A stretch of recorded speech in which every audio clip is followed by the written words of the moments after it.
چلیے آگے بڑھتے ہیں ہارون صاحب، آخری چند منٹ ہے میرے پاس اور جو بڑا ضروری ہے امریکہ ایران سے متعلق بات کرنا، اس تنازع سے متعلق. یہ خطے میں جو ہے سمجھتے ہیں خطرے کے بادل چھٹ گئے یا ابھی بھی آپ کو لگتا ہے خطرہ کہیں نہ کہیں موجود ہے؟ دیکھیے، جب تک صورتحال پوری طرح ٹھیک نہیں ہو جاتی ہم حتمی بات تو نہیں کر سکتے، لیکن امریکہ اور ایران دونوں نے ایسا زبردست ڈرامہ کیا ہے جیسا ہمارا سیاسی میری بات تو دنیا ڈر کے رہ وہ کہہ کے وہ ایک دفعہ تو ظاہر ہے جنگ کا خطرہ ہوگا، دنیا تو ڈرے گی، سرمایہ تو سینسٹیو ہوتا ہے اور زندگی سے زیادہ کوئی قیمتی چیز نہیں ہے. انہوں نے کہا جی ہم نے $2 ٹریلین کے بنائے ہیں، خوبصورت اسلحہ بنایا اور استعمال کریں گے اور یہ کریں گے، اور 72 گھنٹے نہیں گزرے گئے بھاگ گئے اور امن کے مذاکرات کی پیشکش کر دی. اور ایرانیوں نے کیا کیا کہ مظاہر ایرانیوں نے اپنی صلاحیت ویسے ثابت کر دی. بتانا تو انہوں نے بتا دیا کہ بھائی یہ جو امریکہ کا دعویٰ تھا نا کہ یہ ہمارا اینٹی میزائل سسٹم بڑا مؤثر ہے اور میزائل پہنچ نہیں، میزائل تو انہوں نے وہاں لگے جا کے، اس میں کوئی شک نہیں ہے. مگر اس سے پہلے انہوں نے عراق کو اطلاع دی. او بھائی میزائل دیواریں گرانے کے لیے تو نہیں پھینکا جاتا. کیا مطلب دیواریں گرانے کے لیے؟ کوئی آدمی تو زخمی نہیں ہوا، وہاں کچھ بھی نہیں ہوا. وہاں تو وہ جا کے بیرکوں میں لگے اور وہ لوگ وہاں سے جا چکے تھے. انہیں اپنے لوگوں کو مطمئن کرنا تھا اور ظاہر ہے کنٹرول میڈیا ایران کا. جیسے انڈیا میں لوگ بلیو کرتے ہیں کہ پاکستان پہ واقعی سرجیکل سٹرائکس ہوئی تھیں، حالانکہ ہم سب جانتے ہیں، سارے انٹرنیشنل میڈیا جانتا ہے، ایک کوا مارا، ایک درخت بھی زخمی ہوا، وہاں بھی یہی ہوا ہے. لیکن بہرحال اس پہ خدا کا شکر ادا کرنا چاہیے، بڑی جنگ کا خطرہ ٹل گیا ہے اور 100% اطمینان تو اسی وقت ہو سکتا ہے کہ جب کوئی اور باقی رہے گی. وہ شروع میں آپ نے بات کی تھی، اس وقت ہم دوسرے موضوع پہ چلے گئے. عمران خان صاحب کہتے ہیں ہم عراق کی بھی دوستی کرا دیں گے، ہم امن کرائیں گے، عراق اور امریکہ کی بھی دوستی کرا دیں گے، ایران کی اور سعودی عرب کی بھی دوستی کرا دیں گے. بھائی صاحب اپنے کام تو کاج تو کر لو، اپنی پارٹی کی تنظیم تو ٹھیک کر لو. اتنے یا خان کے دور میں سکینڈل نہیں تھے جتنے ان کے وزیروں کے سکینڈل ہو رہے ہیں، اور اتنی شرمناک بات ہے. اس پہ گفتگو کرتے ہوئے آدمی کو جھجک آتی ہے. سوشل میڈیا اس پہ بھرا ہوا ہے. اپنے وزیروں سے کہو بے تکے ہر وقت بیان نہ دیا کریں. آپ ایک کام کر دیں، آپ عباس چودھری صاحب سے کہتے ہیں غیر ضروری میں، اور شیخ رشید غیر ضروری بیانات دینا بند کر دیں. کوئی ایک اپنی پارٹی کی تنظیم آپ سے ہوتی نہیں. آپ یہ صدیوں پرانا ہے، یہ یعنی ہزاروں برس پرانا اور 1200 سال کی اس کی پوری یعنی ریکارڈڈ ہسٹری ہے عرب ایرانی کشمکش کی. اسے آپ دور کر دیں گے، ان کی دوستی کرا دیں گے. خان صاحب آپ وہی آدمی نہیں ہیں جو کوالالمپور نہیں جا سکے. جی بالکل. وہ سکندر کا جو باب تھا، پہلے بھی اس کا ذکر ہوا، فیلکوز کا، وہ دنیا کو فتح کرنا چاہتا تھا. وہ منصوبہ اس کا تھا جس پہ سکندر نے عمل کیا. تو ایک دن وہ بادخانہ سے اٹھا، ایک میز سے دوسری میز تک لڑکھڑایا اور گر کے مر گیا، دوسری میز تک نہ پہنچ سکا. تو سکندر نے کہا یہ میرا باپ ہے، کہوں یہ ساری دنیا فتح کرنا چاہتا تھا، یہ ایک میز سے دوسری میز تک نہیں پہنچ سکا. وہ اپنی پارٹی کی تنظیم تو آپ کر نہیں سکتے. کراچی میں یہ معلوم ہی نہیں ہے تحریک انصاف کا لیڈر کون ہے. آئے روز عجیب و غریب سکینڈل ہیں اور بڑھتے چلے جا رہے ہیں. اپنی پارٹی ٹھیک کر لیں، یہ کام ذرا بعد میں کر لیجیے. ہارون صاحب، خان صاحب بڑے مطمئن ہے کہ ان کی پارٹی بہتر طریقے سے آگے بڑھ رہی ہے. مجھے لگ رہا ہے شو کے بعد آپ کو فون آ جانا ہے خان صاحب کا کہ ایران سعودیہ کی طرف بڑھتے بڑھتے آپ جان بوجھ کے خان صاحب کی طرف آ گئے. ایسا ہو جائے گا؟ نہیں، مجھے کیا فون آئے گا. بات یہ ہے کہ وہ کرا دے صلح تو وہ ان کا مقام قائد اعظم سے بھی زیادہ بلند ہو. ان کے مرتبہ کے لیڈر ابراہم لنکن کے، چرچل کے، ڈگال کے، روزویلٹ کی سطح کے لیڈر بن جائیں اور بن جائیں تو بڑی اچھی خوشی کی بات ہے.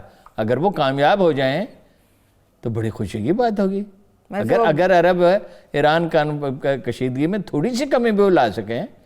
اس سلسلے میں کچھ کام اگر کیا تھا تو جنرل باجوہ نے کیا تھا، جس کو اپریشیٹ بھی کیا گیا. اب ریکارڈ پہ زیادہ نہیں ہے. چلیے آپ ان کی کوششوں کو سراہ دیں. میں کلوزنگ کی طرف بڑھ رہی ہوں. ہارون صاحب جاتے جاتے خان صاحب کی کوششوں کو سراہ دیں. چلیے اچھا جی، میں سراہ دیتا ہوں جناب. چلیے انہوں نے سراہ دیا، میں بھی اس طرح کلوزنگ کی طرف بڑھ رہی ہوں انشاءاللہ تعالی. جواب یہ ہے کہ فواد صاحب ہمیشہ اپنی توپوں کا رخ کبھی دائیں اور کبھی بائیں رکھتے ہیں. اب کی بار جواب آ گیا ہے. کمیٹی کی طرف سے پہلے آیا تھا رویت ہلال کمیٹی کی طرف سے، اب اسلامی نظریاتی کونسل نے جواب دیا. فواد چودھری صاحب بیسکلی یہ بات کرتے ہیں کہ نظریاتی کونسل پر جو کروڑوں روپے خرچ کیے جاتے ہیں وہ ان کی سمجھ میں نہیں آ رہے کیوں کیے جاتے ہیں. پھر وہ کہتے ہیں کہ جی مذہبی طبقات کی سوچ کو نظریاتی کونسل سے کسی قسم کی کوئی رہنمائی نہیں ملتی. انتہائی جید لوگ جو ہیں اس ادارے کو سنبھالیں جو جدید تقاضوں سے مطابق چلیں.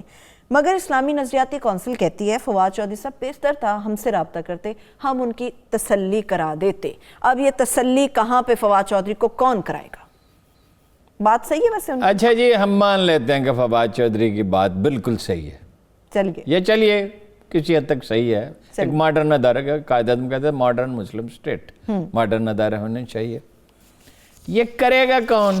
یہ اسلامی نظریاتی کونسل نے خود کرنا ہے یا حکومت پاکستان نے کرنا ہے؟ وہ اسلامی نظریاتی کونسل پہ کیوں تنقید کر رہے ہیں؟ وہ وزیر اعظم سے کہیں کہ حضوری آپ نے کیا کیا کیبنٹ میں اٹھائیں, وزیر اعظم کو خط لکھیں, کچھ کریں نا اس کی تبدیلی کے لیے. بات یہ ہے کہ یہ سستی شہرت کے طریقے ہیں. کیا بات کر رہے ہیں ہارون صاحب؟ فواد چودھری صاحب کیوں سستی شہرت حاصل کریں گے؟ اور کیا وہ اس سے رویت ہلال کمیٹی سے اس کا کیا جھگڑا تھا؟ آئے تھے وہاں پہ. اچھا یہ اخبار نویسوں سے کیوں لڑتے جھگڑتے رہتے ہیں؟ ان کا مسئلہ ہے خبروں میں رہنا. دیکھیے ان کے بعض اعتراضات بالکل درست ہیں. ایک خاص مکتب فکر کا غلبہ ہے, یہ بات صحیح ہے. فرقہ وارانہ بنیادوں پر نمائندگی ہے, فرقہ وارانہ بنیادوں پر نہیں ہونی چاہیے. ہماری یونیورسٹی میں بعض ایسے لوگ ہیں, انٹرنیشنل اسلامک یونیورسٹی میں بعض ایسے لوگ ہیں اور بہت سے لوگ ہیں, نام بھی لیے جا سکتے ہیں لیکن اس کی ضرورت نہیں ہے اس کی. اور ایک زمانے میں کافی اچھے لوگ رہے ہیں, خالد مسعود صاحب ہوتے تھے اور لوگ رہے ہیں جی. یہ تو غالباً تیسرا آدمی ہے جو مولانا فضل الرحمان نے رکھوایا. یہ تو سیاسی رشوت کے طور پہ لوگ رکھے جاتے ہیں, لوگوں اور اس میں ایک آدھ زیادہ نہیں تو ایک آدھ تو ایسا بھی ہے جس کی شہرت اتنی خراب ہے کہ کوئی شریف آدمی اس کو اپنی ساتھ والی کرسی پہ بیٹھنے نہ دے. اور سب کو نظریاتی کونسل والوں کو بھی پتا ہے, وزیر اعظم کو پتا ہے, سبھی کو پتا ہے. دیکھیے بات یہ ہے کہ اگر ادارہ بنانا ہے تو حکومت نے بنانا ہے نا. تو نظریاتی اور کہا کیسی دلچسپ بات کی کہ اس پہ کروڑوں روپے خرچ ہوتے ہیں. وہ ان کی سمجھ میں نہیں آ رہا. 1200-1300 ارب روپے جو اسٹیٹ اونڈ انٹرپرائز پہ خرچ ہوتے ضائع ہو رہے ہیں, اسٹیل مل میں ضائع ہو رہے ہیں. 35 لاکھ سرکاری ملازم ہیں جس میں سے آدھے سے زیادہ کام نہیں کرتے, اس پہ نہیں خرچ ہو رہا ہے. پیسے تو جو ادارہ بنائے گا وہ خرچ کریں گے.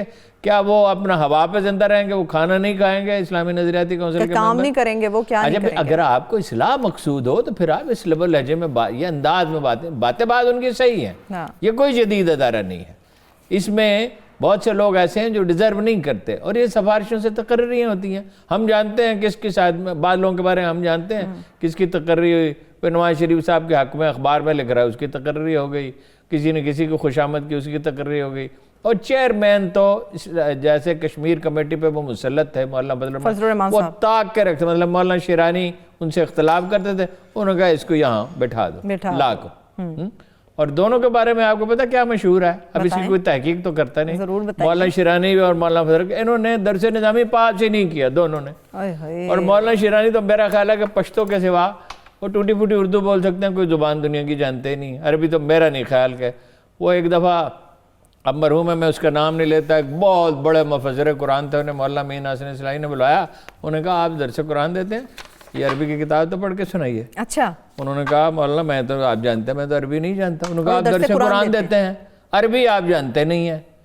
تو وہ خفیف ہو کے اس آدمی نے کہا, بڑا مشہور آدمی ہے, میں نام اس لیے نہیں لیتا لوگوں کی دل شکنی ہوگی, اس نے خفیف سا ہو کے کہا میں تو یہ چاہتا ہوں مسلمانوں کا ایک پلیٹ فارم پہ جمع کروں. تو مولانا مین حسن اصلاحی مرحوم میں بڑی حصے مزاح تھی زبردست. انہوں نے کہا یہ کام آپ ریلوے پہ چھوڑ دیں, پلیٹ فارم پہ لوگوں کو جمع کریں. یہ کوئی ادارہ نہیں ہے. پھر آپ ایک چھوٹی کمیٹی بنا لیں. 2000 رپورٹیں پڑی ہوئی ہیں, کیا کچھ پڑا ہوا ہے, وہ کبھی پارلیمنٹ میں. اب جناب فرحت اللہ بابر صاحب کو بھی جوش آ گیا, انہوں نے کہا 97 میں اس کا رول ختم ہو گیا تھا. رول اس کا کبھی ختم نہیں ہوگا.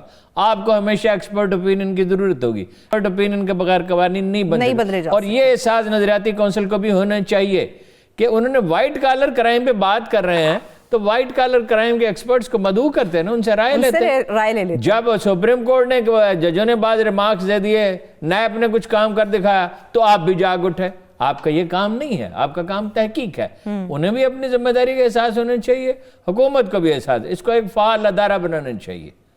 ایک تجاویز ہیں, وہ تو ہارون صاحب کہتے ہیں ہمیں تجاویز ہیں جو فارورڈ کی. اس کا کیا فائدہ ہے, مطلب بہت سرد خانے میں آپ جمع کر دیں, 2000 سفارشات ہیں وہ رکھی ہوئی ہیں.